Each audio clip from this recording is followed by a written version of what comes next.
Hey guys, this is my second video in the beginner series of the sort of Convallaria global release.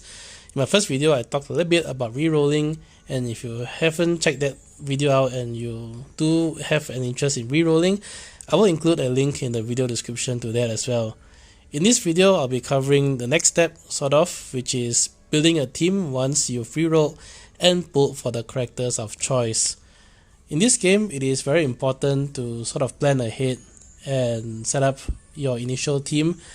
Eventually, when you are far later into the game, you can obviously have two teams or sub characters, but starting out, everyone is at level 1 and resources are limited. So picking the right units to level helps you to save resources rather than leveling up 10 characters but only ending up using 5, for example. So here is my character formation screen, and currently I've only have 4 characters leveled. This is mainly because I'm actually waiting for the free Fecal and Ravia units that we will get. So I think those will actually complement my party greatly, because Ravia is a breaker unit which I currently don't have, and Fecal is an archer unit which will really complement my team really well. But how do you actually put a team together is the gist of it. Well, first off, personally, I would say try to find one DPS or carry character, because obviously you can't defeat stages if you can't output damage, and having a very capable DPS at the start helps tremendously because it increases your clear time and makes it very easy to clear all the story stages at the start of the game. In my playthrough, I used Cole as my main DPS, and he's definitely one of the current meta characters and a good choice to aim for if you plan to reroll. Alternatively, you can also go for Gloria. I also have her here. The only drawback with Gloria is that she is a little bit more limited in move pool compared to Cole, obviously. And also it's a bit hard to get a suitable weapon for Gloria at the start because she doesn't use sword or axe weapons. And if you look through the different character types, as you can see here, it's a little bit small on the screen, but there are actually 5 different types of elements per character. You have the green, which are defenders, blue, which are seekers, red, which are breakers, yellow, which are watchers, and the purple ones, which are destroyers. And for the red, green, and blue, they counter each other respectively, whereas the yellow watchers actually counter the destroyers, and the destroyers don't actually have any advantage on any elemental affinity, but they make up for it by having more damage output than your average unit. You can also of course go for a destroyer as a main carry if you have it. Barrel or Dandelion, which are available at the start, are also pretty good units. But the key is that having the identified character as a main DPS means that you can then give that character a weapon at the start and focus leveling that weapon. Once you have your main DPS character, I would recommend to give that character the best weapon that you currently have. For my Cole, I actually have his Battle Pass legendary weapon. You don't need it. You can just give Cole any other weapon that you have. You get some for free as you clear the stages.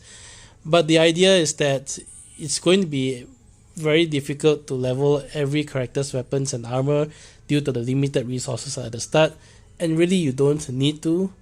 You can just focus level the weapons and armor on the top 1 or 2 characters that you have, obviously focusing more on your DPS. You don't need to level the weapons on your healers, for example, or support units. They can function perfectly fine with just level 1 weapons and armor. So this way helps you to at least save your weapon upgrade resources. Now once you have your main DPS identified, the idea then is to round off the party with at least one of each other element. Now you don't really need to have exactly one of each to have a perfect party of 5. You can double up like 2 yellows or 2 purples, for example, if that's what you have at the start. But try to get at least 1 red, green and blue, because that helps a lot across some stages. When you do the story stages, some of the stages feature, for example, more blue units or more red units, so having the appropriate counter to the element makes it much easier as you're clearing through the stages. The game at the start helps you tremendously because you already get Maita for free. She's a green defender unit, and eventually we will be able to unlock Ravia and Fakel as well. Ravia is red and Fakel is yellow, so this leaves only blue and maybe purple. So this is actually why I went for coal at the start. Now if you don't have coal, or if you get very unlucky or you don't plan to pull for coal, we also get the Crimson Falcon unit for free. You are guaranteed to get this character at the start. This character appears on the same banner as Maita.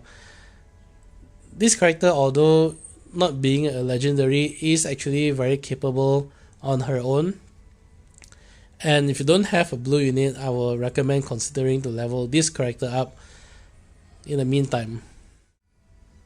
As with most RPG games, having a healer or support unit goes a long way. Now at the start of the game, the prologue and maybe the first chapter, you don't really need a healer because the battles are quite easy. But eventually in later stages of the game, you have boss battles and so on, that having a healer helps tremendously.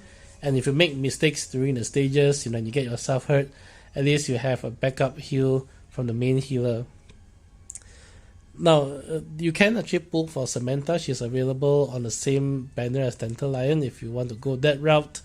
But really, you don't need to pull for a legendary healer. There's also Inanna, but she doesn't have a red up banner now. So you have to get extremely lucky to get Inanna from the beginner banner or the standard pool banner, which I don't really recommend aiming for. The chances are way too low, and it takes a good 10 to 15 minutes to reroll your account each time, so it's not very time efficient to aim for Inanna currently.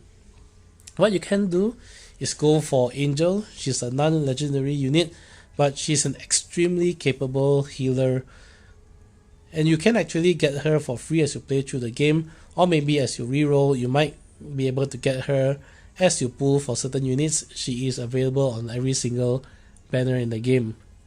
Angel is a very good healer. She already starts off with a ranged heal at the start of the game, and this only costs 1 energy, so she can essentially spam this every single turn if you really need to. Not only that, as you rank her up, you also unlock healing abilities. So at level 5 you unlock an AoE heal already, and at level 15, this is a very powerful skill. You unlock the ability to automatically heal a nearby unit every time she ends her turn. Angel is more than enough to take you through the entire story. So if you really don't want to pull for Samantha or Inanna, just go for Angel. And really, she's way more than enough as far as healing goes. That's pretty much it. So just try to build a balanced party as much as possible. As you can see, I don't even have a party of 5. I only currently have 4. Like I said, I'm still waiting for the free legendary units, and I don't see a reason to pull for more characters when we are already getting some legendaries for free.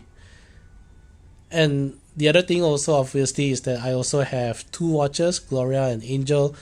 Fakel the archer is also going to be another yellow watcher unit, but like I said, it doesn't really matter to double or sometimes even triple up on units.